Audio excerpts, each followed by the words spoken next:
إن الحمد لله نحمده ونستعينه ونستغفره ونعوذ بالله من شرور أنفسنا ومن سيئات أعمالنا من يهده الله فلا مضل له ومن يضلل فلا هادي له أشهد أن لا إله إلا الله وحده لا شريك له وأشهد أن محمدا عبده ورسوله.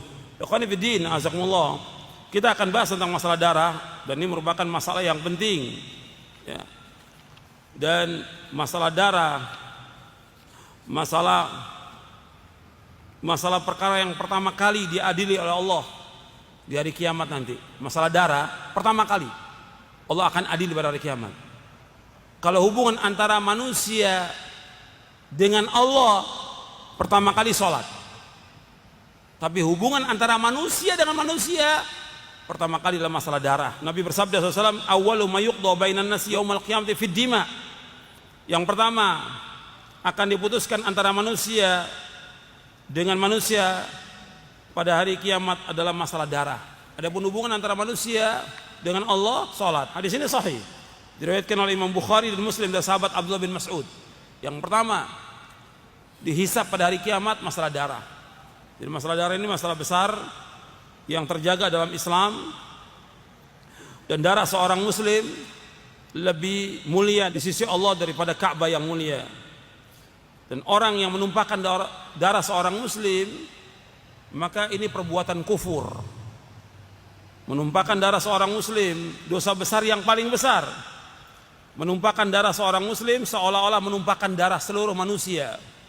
Menumpahkan darah seorang muslim diancam dengan azab neraka jahanam. Dan orang itu disiksa selama-lamanya dalam neraka jahanam.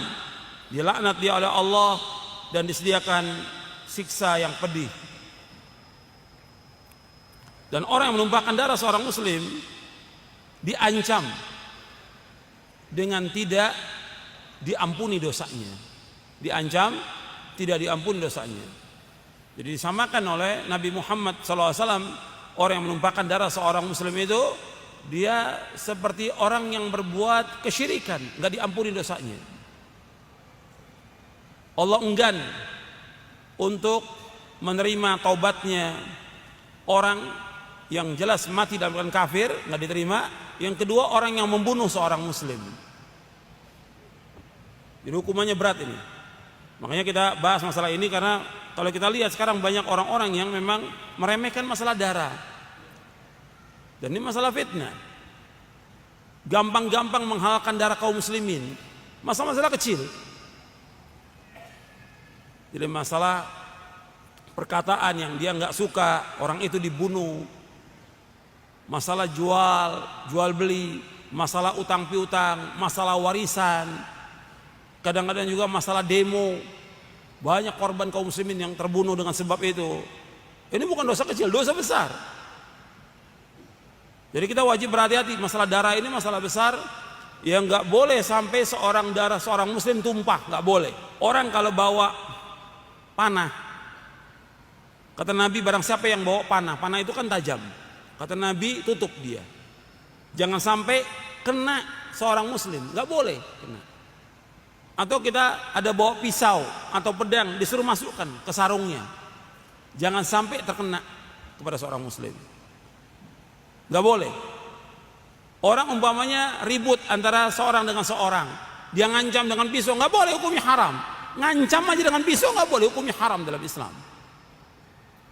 Bahkan Nabi mengatakan, man hamala alaina silah falaysa minna. Barang siapa yang mengangkat senjata kepada kami, bukan termasuk golongan kami. Mengangkat senjata aja gak boleh. Menunjukkan pisau aja kepada orang mukmin, mengancam, gak boleh, hukumnya haram. Apalagi sampai membunuh. Makanya kalau kita lihat di sini, darah seorang muslim ini sangat mulia. Bahkan Nabi ketika Hajjatul Wada', Nabi bersabda, kita melihat di halaman 15, fa inna dima'akum wa amwalakum wa a'radakum bainakum haramun ka hurmati yaumikum hadha fi syahrikum hadha fi baladikum hadha liyuballighi syahidul ghaib. Sesungguhnya darah kalian, harta benda kalian, kehormatan kalian adalah haram, terpelihara antara sama kalian sebagaimana keharaman hari ini, bulan ini, di negeri ini, dan hendaklah orang yang hadir menyampaikan kepada yang tidak hadir. Hadis ini sahih, diriwayatkan oleh Imam Bukhari, Muslim dari sahabat Abu Bakrah. Nabi juga bersabda SAW, kullul muslimi alal muslimi haramun damuhu wa maluhu wa irduh. Setiap muslim dengan muslim lainnya adalah haram darahnya, haram hartanya, dan haram kehormatannya. Haram darahnya nggak boleh tumpahkan, nggak boleh dibunuh, kecuali dengan jalan yang hak. Nanti saya akan jelaskan tentang jalan yang hak. Kemudian haram hartanya, nggak boleh diambil harta seorang muslim, nggak boleh. Nggak boleh juga orang dia hutang nggak bayar, nggak boleh, akan dituntut sampai hari kiamat. Begitu juga haram kehormatannya, nggak boleh dia dituduh dengan tuduh berzina atau tuduhan-tuduhan yang lain yang merobek kehormatannya dia, nggak boleh, hukumnya haram. Bahkan kehormatan seorang muslim ini sangat mulia di sisi Allah Subhanahu wa taala, nggak boleh dirobek kehormatannya. Kemudian ikhwan fillah, azakumullah, masalah darah ini, kata Nabi SAW, dunia ini seisinya ini hancur itu lebih ringan dibandingkan dengan terbunuhnya seorang muslim. Nabi bersabda SAW, la zawalud dunya ahwanu indallahi min qatli rajulin muslim. Sungguh lenyapnya dunia lebih ringan insya Allah dibandingkan dengan terbunuhnya seorang muslim. Hadis ini sahih dari Imam Nasai dari Abdullah bin Amr. Dari Buraidah radhiyallahu anhu, dia mengatakan Rasulullah bersabda, qatlul mu'min a'zamu indallahi min zawali dunia. Terbunuhnya seorang muslim lebih berat urusannya insya Allah daripada lenyapnya dunia. Artinya betul-betul Allah Subhanahu wa taala dan juga nabinya Muhammad SAW memuliakan darah seorang muslim. Nggak boleh dibunuh. Kalau sekarang banyak sekali orang dalam masalah apa aja sudah mengancam dengan bunuh. Kadang-kadang perbedaan paham udah saling menyerang, nggak boleh. Perbedaan paham sejak zaman dulu sudah ada perbedaan paham, tapi dengan menyerang, mengancam, itu kan nanti yang terbunuh orang muslim, sama-sama muslim dengan pemahaman yang beda, orang muslim kemudian saling membunuh, nggak boleh dalam Islam. Hukumannya dosa besar. Kata Nabi, sibabul muslimi fusuqun wa qitaluhu kufrun. Mencaci maki seorang muslim adalah fasik, perbuatan dosa. Wa qitaluhu kufrun, dan memeranginya adalah kufur.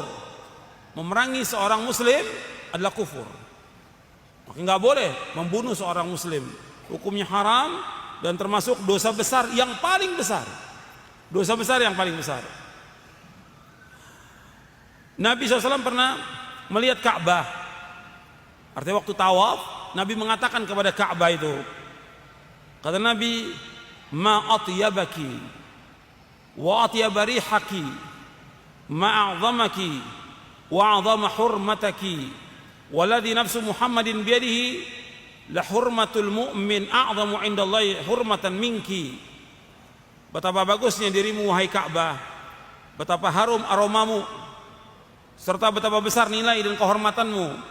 Namun demi Allah yang jiwa Muhammad berada di tangannya, sungguh kehormatan seorang mukmin lebih besar di sisi Allah dibandingkan dirimu, baik harta maupun jiwanya. Kalau Ka'bah dia sebagai kiblat kaum muslimin, cuma satu kehormatan, mulianya Ka'bah ini. Tapi orang muslim kata Nabi tiga kehormatannya: darahnya, kemudian hartanya, jadi darahnya, kemudian hartanya, dan kehormatannya. Tiga. Seperti yang Nabi sebutkan, inna dima'akum wa amwalakum wa a'radakum alaikum haram. Sesungguhnya darah kalian, harta kalian, dan kehormatan kalian haram atas kalian. Tiga. Kalau Ka'bah cuma satu. Makanya lebih mulia kehormatan seorang muslim. Padahal Ka'bah ini kiblatnya kaum muslimin, yang wajib dimuliakan Ka'bah ini. Tapi kehormatan seorang muslim lebih mulia daripada Ka'bah yang mulia. Ini sabda Rasulullah SAW. Ini sabda Rasulullah SAW. Hadis ini hasan diriwayatkan oleh Imam Ibnu Majah dari sahabat Abdullah bin Umar. Kemudian ikhwan fillah, azakumullah, orang mukmin yang tidak melukai mukmin lainnya, yang tidak menumpahkan darah seorang mukmin, dia akan mengalami ketenangan dalam hidupnya, kebahagiaan dalam hidupnya, ketentraman. Beda dengan orang yang pernah menumpahkan darah, melukai orang mukmin atau menumpahkan darah orang mukmin. Itu nggak akan ada ketenangan dalam hidupnya selama-lamanya. Nabi bersabda, antum lihat, Nabi SAW bersabda di halaman 20, antum lihat, la yazalul mu'minu fi fushatin min dinihi ma lam yusib daman harama. Di sini disebutkan seorang mukmin berada dalam kelapangan agamanya, luas agamanya, lapang, tenang, bahagia hidupnya, selama dia tidak melukai seorang mukmin dan tidak menumpahkan darah. Tapi ketika dia melukai orang mukmin dan menumpahkan darahnya, maka sempit dadanya dia. Sempit dadanya dia, dan dia tidak akan bahagia hidupnya. Orang yang pernah membunuh seorang muslim, dia tidak akan pernah mengalami kebahagiaan di dunia maupun di akhirat, tidak pernah. Sempit dadanya. Jadi apabila seorang menumpahkan darah seorang muslim yang diharamkan, maka akan sempit hatinya, sempit dirinya, sempit kehidupannya, dan dia senantiasa bayang-bayangi dengan ketakutan. Siapa aja? Antum bisa tanyakan kepada siapa aja yang pernah menumpahkan darah seorang muslim. Dia preman, dia jagoan, dia polisi, dia tentara, dia densus, atau apa aja. Ketika dia menumpahkan seorang muslim, nggak akan bahagia hidupnya. Tidak akan bahagia. Ini sabda Rasulullah SAW. Tidak akan bahagia dia hidupnya. Kecuali kalau dia taubat dengan taubatan nasuha, itu pun perlu syarat-syaratnya. Berat masalahnya, bukan masalah kecil. Bayangkan Nabi mengatakan dunia ini semuanya hancur, itu lebih ringan dosanya dengan membunuh seorang muslim. Coba antum bayangkan, dunia ini seisinya hancur, ya, dengan terbunuh seorang muslim, itu masih lebih ringan hancurnya dunia. Lebih besar dosanya membunuh seorang muslim. Berat hukumannya. Makanya peringatan untuk semuanya ini, untuk kita semuanya, untuk seluruh kaum muslimin dan muslimat, siapa aja. Jadi nggak boleh sembarangan.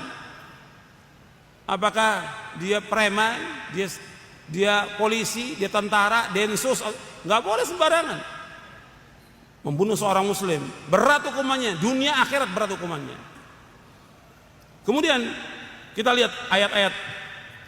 Di sini Allah menyebutkan tentang orang yang membuat kerusakan di muka bumi ini. Allah berfirman dalam surah Al-Maidah ayat 32, "Min ajli dzalik katabna 'ala bani Israila annahu man qatala nafsan bighairi nafsin aw fasadin fil ardi faka'annama qatala an-nasa jami'a wa man ahyaha faka'annama ahya an-nasa jami'a wa laqad ja'atuhum rusuluna bil bayyinati thumma inna katsiran minhum ba'da dzalika fil ardi la musrifun." Oleh karena itu kami tetapkan suatu hukum bagi Bani Israel bahwa barang siapa membunuh seorang bukan karena orang itu membunuh orang lain atau bukan karena berbuat kerusakan di muka bumi, maka seakan-akan dia telah membunuh semua manusia. Barang siapa memelihara kehidupan seorang manusia, maka seakan-akan dia telah memelihara kehidupan semua manusia. Sesungguhnya Rasul kami telah datang kepada mereka dengan membawa keterangan-keterangan yang jelas, tetapi kemudian banyak di antara mereka setelah itu melampaui batas di muka bumi ini. Di sini dijelaskan oleh Imam Ibnu Qayyim tentang surah Al-Maidah ayat 32 bahwa Allah menyebutkan seolah-olah dia membunuh seluruh manusia disebabkan pertama dia telah durhaka kepada Allah Azza wa Jal dan durhaka kepada Rasulnya SAW, yaitu dia telah menyelisih perintah Allah dan Rasulnya. Yang kedua, dia telah berada pada posisi yang layak untuk dihukum qisas, yaitu dihukum mati. Ketiga, dia telah lancang dalam menumpahkan darah yang diharamkan. Jadi apabila membunuh orang lain tanpa alasan yang diperolehkan syariat, seolah-olah dia telah membunuh seluruh manusia. Jadi Allah menyebutkan kalau orang membunuh seorang mukmin satu sama dengan membunuh seluruh manusia. Di sini disebutkan, kita bahas ayat ini, Di sini disebutkan man qatala nafsan bighairi nafsin aw fasadin fil ardi faka'annama qatala an-nasa jami'a wa man ahyaha faka'annama ahya an-nasa jami'a. Barang siapa membunuh jiwa tanpa disebabkan karena membunuh orang lain atau tanpa membuat kerusakan di muka bumi, maka seolah-olah dia membunuh seluruh manusia. Dan barang siapa yang menghidupkannya, seolah-olah menghidupkan semua manusia. Jadi Allah menjelaskan dalam ayat ini, orang yang membunuh jiwa bukan karena jiwa. Maksudnya dia membunuh itu bukan karena qisas. Kalau dia membunuh jiwa karena qisas, atau memang dia berhak untuk dibunuh, dan yang membunuh ini juga bukan kita tapi ulil amri. Yang membunuh adalah ulil amri. Atau dia membuat kerusakan di muka bumi. Dia membunuh bukan karena orang itu membuat kerusakan, maka seolah-olah dia membunuh semua manusia. Karena kehormatan seorang muslim itu wahidah. Dan barang siapa yang menghidupkan, atau maksudnya di sini menghidupkan, menyelamatkan seorang mukmin, seolah-olah dia menyelamatkan seluruh manusia. Umpamanya ada seorang yang ribut antara orang yang dua-duanya akan saling membunuh, ada kita menengahi sehingga orang itu tidak jadi saling membunuh, maka seolah-olah kita menghidupkan seluruh manusia. Ganjarannya besar itu. Mendamaikan orang yang berselisih aja itu afdhalus shadaqah. Sedekah yang apalagi mendamaikan orang yang akan membunuh. Itu besar ganjarannya. Kita lanjutkan. Allah menyebutkan dalam Al-Qur'an tentang orang yang membunuh seorang mukmin dengan sengaja. Antum lihat ayatnya dalam surah An-Nisa ayat 93. Allah berfirman, "Wa may yaqtul mu'minan muta'ammidan fajaza'uhu jahannamu khalidan fiha wa ghadiballahu 'alaihi wa la'anahu wa 'adda lahu 'adzaban 'azima." Allah menyebutkan wa may yaqtul mu'minan muta'ammida, barang siapa yang membunuh seorang mukmin dengan sengaja, fajaza'uhu jahannam, maka balasannya adalah jahannam. Fajaza'uhu jahannam, balasan negara jahannam. Khalidan fiha, dia kekal di dalamnya.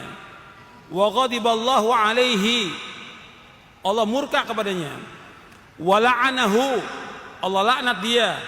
Wa adalahu adzaban 'azima, Allah sediakan bagi dia azab yang pedih, azab yang besar. Antum lihat di ayat ini ada 5 hukumannya bagi orang yang membunuh seorang mukmin. Yang pertama, dia akan dibalas dengan azab neraka jahanam. Fajaza'u jahannam. Yang kedua, dia kekal dalam neraka, khalidan fiha, kekal dalam neraka. Yang masalah kekal ini juga khilaf di antara ulama. Yang ketiga, Allah Ta'ala murka kepadanya, wa ghadiballahu alaihi. Yang keempat, wa la'anahu, Allah laknat dia. Yang kelima, wa adalu adzaban 'azima, Allah menyediakan baginya azab yang besar. Bahkan sebagian ulama dengan dasar ayat ini, orang yang membunuh seorang mukmin enggak ada taubat bagi dia. Di antara pertama kali yang berpendapat demikian Ibnu Abbas. Ketika Ibnu Abbas ditanya, bagaimana pendapat engkau dengan seorang yang membunuh seorang muslim dengan sengaja? Ibnu Abbas membacakan ayat ini. Sampai orang itu mengatakan lagi, bagaimana kalau dia taubat? Dia beriman kepada Allah, dia beramal soleh, kemudian dapat petunjuk. Kata Ibnu Abbas, bagaimana ditaubat? Bagaimana dia taubat? Sedangkan Allah menyebutkan bahwa dia kekal dalam neraka jahanam. Allah murka, Allah melaknat dia, Allah sediakan azab yang pedih. Ini pendapat Ibnu Abbas yang pertama. Tapi kemudian setelah itu Ibnu Abbas juga termasuk pendapat yang belakangan menyebutkan diterimanya taubat. Artinya awal ini untuk mengancam orang supaya apa? Orang tidak mudah-mudah dalam masalah darah kaum muslimin. Tidak bermudah-mudah tentang masalah darah kaum muslimin. Enggak boleh menjelekkan kaum muslimin, enggak boleh merusak darah mereka, enggak boleh. Enggak boleh mencemarkan nama baik mereka, apalagi membunuh enggak boleh. Nabi juga bersabda SAW, sibabul muslimi fusuqun wa qitalu kufur. Mencaci maki seorang muslim adalah kefasikan dan membunuhnya adalah kekufuran. Hadis ini sahih Bukhari Muslim dari sahabat Abdullah bin Mas'ud. Jadi mencaci maki seorang muslim fasik dan memeranginya adalah kufur. Kemudian orang yang menumpahkan darah seorang muslim tanpa alasan dan menggunakan syariat, maka ia tidak termasuk ibadur rahman, tidak termasuk hamba-hamba Allah yang maha pengasih. Bahkan ia mendapatkan hukuman yang berat, dilipat gandakan azabnya dan kekal dalam azab itu dalam keadaan terhina. Kemudian ikhwan fillah azakumullah, bahwa menumpahkan darah seorang muslim termasuk dosa besar yang paling besar. Antum lihat hadisnya di halaman 28. Nabi bersabda SAW, "Lau anna ahlas sama'i wal ardi ishtaraku fi damin mu'minin la akabbahumullahu fin nar." Seandainya penduduk langit dan penduduk bumi bersekutu berkumpul untuk membunuh seorang muslim, niscaya Allah akan menyeret mereka semuanya masuk dalam neraka. Hadis ini sahih li ghairihi, riwayat Tirmidzi dan yang lainnya. Jadi kalau ada masyarakat yang enggak senang dengan seseorang, kemudian orang itu orang muslim dibunuh, maka semuanya akan dimasukkan ke neraka jahanam. Jadi masalah bukan masalah kecil, masalah besar. Dan ini termasuk dosa besar yang paling besar. Dalam satu hadis Nabi menyebutkan dosa besar, tapi dalam hadis yang lain Nabi sebutkan dosa besar yang paling besar. Tentang dosa besar Nabi sebutkan, antum lihat di halaman 29 dari sahabat Anas bin Malik radhiyallahu an. Nabi SAW bersabda, "Akbarul kabair al-isyraku billah wa qatlun nafs wa aququl walidain wa qauluz zur atau qala wa syahadatuz zur." Nabi SAW bersabda, dosa besar yang paling besar yaitu berbuat syirik, menyekutukan Allah. Yang kedua, membunuh jiwa. Yang ketiga, durhaka kepada kedua orang tua. Dan yang keempat, berkata dusta atau menjadi saksi palsu. Hadis ini sahih diriwayatkan oleh Imam Bukhari. Antum perhatikan di sini. Nabi menyebutkan tentang akbarul kabair, dosa besar yang paling besar. Yang pertama, syirik, menyekutukan Allah. Dia beribadah kepada Allah, tapi dia beribadah juga kepada yang lain. Dia berdoa kepada Allah, tapi berdoa juga kepada selain Allah. Ini namanya syirik, syirkun akbar. Dan ini nggak boleh. Perbuatan dosa besar yang paling besar, yang Allah nggak akan ampuni. Yang kalau dia berbuat syirik itu akan menghapuskan seluruh amalnya. Dan orang yang berbuat syirik kalau mati dalam keadaan syirik, maka diharamkan bagi dia sorga. Haram. Seluruh amalnya hapus dan diharamkan sorga. Ini syirik. Kemudian yang kedua, membunuh jiwa. Dosa besar yang paling besar, membunuh jiwa. Karena darah kaum muslimin mulia di sisi Allah Taala, nggak boleh tumpahkan. Ketika ditumpahkan, Allah murka kepada mereka. Seperti tadi yang sudah kita baca ayatnya dalam surah An-Nisa ayat 93. Allah itu murka, Allah melaknat, Allah hukum dia dengan hukuman kekal dalam neraka, dan Allah akan sediakan azab yang pedih bagi orang-orang yang membunuh seorang muslim. Maka jangan sekali-kali kita niat mengancam orang dengan pisau atau yang lain, nggak boleh. Itu hati-hati. Yang ketiga, uququl walidain, durhaka pada orang tua. Ini pun dosa besar yang paling besar. Durhaka pada orang tua. Maka antum ingat, jangan sekali-kali durhaka pada orang tua. Hukumnya haram. Dosa besar yang paling besar. Anak yang durhaka tidak akan bahagia hidupnya. Anak yang durhaka pada orang tua nggak akan barokah hidupnya. Mesti banyak problem hidupnya. Mesti banyak problem. Problem dia, istrinya, anaknya, rumah tangganya, mesti problem. Karena apa? Karena dia durhaka pada orang tuanya. Kemudian yang keempat, yaitu perkataan dusta atau menjadi saksi palsu. Dan ini banyak sekarang ini orang-orang yang menjadi saksi palsu. Ini juga termasuk dosa besar yang paling besar. Kemudian ikhwan fillah azakumullah, bahwa orang yang membunuh seorang muslim itu nanti orang muslim ini yang dibunuh akan datang kepada Allah pada hari kiamat. Antum lihat hadisnya di halaman 31 dari sahabat Abdullah bin Abbas radhiyallahu anhuma. Rasulullah SAW bersabda, yaji'ul maqtulu bil qatil yaumal qiyamah nasiyatuhu wa ra'suhu biyadihi wa audaju tashkhabu daman yaqulu ay rabbi sal hadha fima qatalani.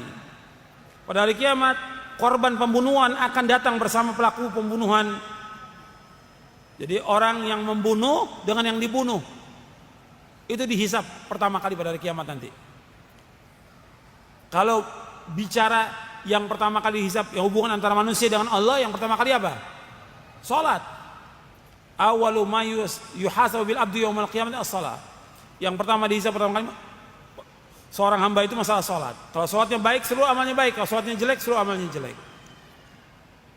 Kemudian yang berhubungan antara manusia dengan manusia, masalah darah.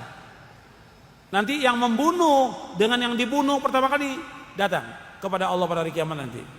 Kemudian yang terbunuh mengatakan begini kepada Allah, ya Allah, jadi dalam keadaan karena dia pernah disembelih umpamanya, dipotong kepalanya di tangannya ada, dalam keadaan berdarah-darah. Dia katakan kepada Allah, ya Allah, tanya kepada orang ini yang membunuh saya ini, kenapa dia bunuh saya? Alasan apa dia bunuh saya? Jadi di sini disebutkan pada hari kiamat korban pembunuhan akan datang bersama pelaku pembunuhan. Ubun-ubun dan kepala si korban berada di tangannya dengan darah yang masih mengucur dari urat-urat lehernya. Si korban berkata, ya Rob, tanyakan kepada orang ini, mengapa ia membunuh aku? Apa alasan membunuh aku? Dan gak bisa jawab orang itu, gak bisa jawab. Maka Allah akan masukkan dia ke dalam neraka dan dikekalkan dalam neraka. Hadis ini sahih riwayat Tirmidzi, Nasa'i dan Ibnu Majah. Disahihkan oleh Syekh Albani dalam silsilah hadits as-sahihah. Jadi antum perhatikan dalam syariat Islam yang sangat indah agama Islam ini, membunuh orang kafir aja nggak boleh. Orang kafir dalam artian orang kafir yang dalam pemerintahan Islam. Artinya dia punya perjanjian atau dia masuk aman, diamankan oleh pemerintah, maka nggak boleh dibunuh. Atau yang mendapatkan perlindungan dari pemerintah, nggak boleh dibunuh. Kalau dia dibunuh, maka orang itu tidak akan mencium aroma sorga. Antum lihat Nabi bersabda SAW, man qatala mu'ahadan lam yurih atau lam yarah ra'yatal jannah wa inna rihaha la yujadu min masirati arba'ina aman. Barang siapa membunuh seorang kafir mu'ahad, maka ia tidak akan mencium aroma sorga. Padahal sungguhnya aroma sorga akan dapat tercium dari jarak perjalanan selama 40 tahun. Hadis sahih riwayat Bukhari dan Ibnu Majah dari sahabat Abdullah bin Amr. Ini orang kafir aja nggak boleh dibunuh. Ini kafir yang dapat keamanan, bukan kafir harbi dalam peperangan. Kalau dalam peperangan antara muslim dengan orang-orang kafir, ya dibunuh mereka. Di mana aja mereka ada, bunuh mereka. Allah sebutkan demikian dalam Al-Quran. Jadi faqtuluhum haitsu wajadtumuhum, bunuhlah mereka di mana kalian mendapatkan mereka. Ini dalam peperangan antara muslimin dan kafirin. Di dalam kondisi tidak perang, seperti di kita ini banyak orang-orang kafir, tetangga kita orang kafir, nggak boleh dibunuh, nggak boleh. Orang yang membunuhnya tidak akan mencium aroma sorga. Orang muslim membunuh orang kafir nggak mencium aroma sorga. Itu orang kafir yang dibunuh. Sekarang kalau yang dibunuh orang muslim, lebih besar lagi dosanya. Ya, sampai di sini kajian kita, mudah-mudahan bermanfaat. Mudah-mudahan dari kajian ini bermanfaat untuk saya, untuk antum sekalian, dan seluruh kaum muslimin dan muslimat, supaya berhati-hati, jangan sampai bermudah-mudah dalam menumpahkan darah kaum muslimin atau mengancam seorang muslim atau menakut-nakuti seorang muslim. Nggak boleh. Ini pembahasan ini untuk semuanya, untuk kita semuanya kaum muslimin, untuk pemerintah, untuk para pejabat, untuk polisi, tentara, untuk partai atau yang lainnya. Ini hati-hati masalah darah. Hukumannya berat di dunia dan juga nanti di akhirat. Wassallallahu nabiyana Muhammadin sallallahu alaihi wasallam, subhanakallahumma bihamdik, asyhadu an la ilaha illa anta astaghfiruka wa atubu ilaik. Assalamualaikum warahmatullahi wabarakatuh.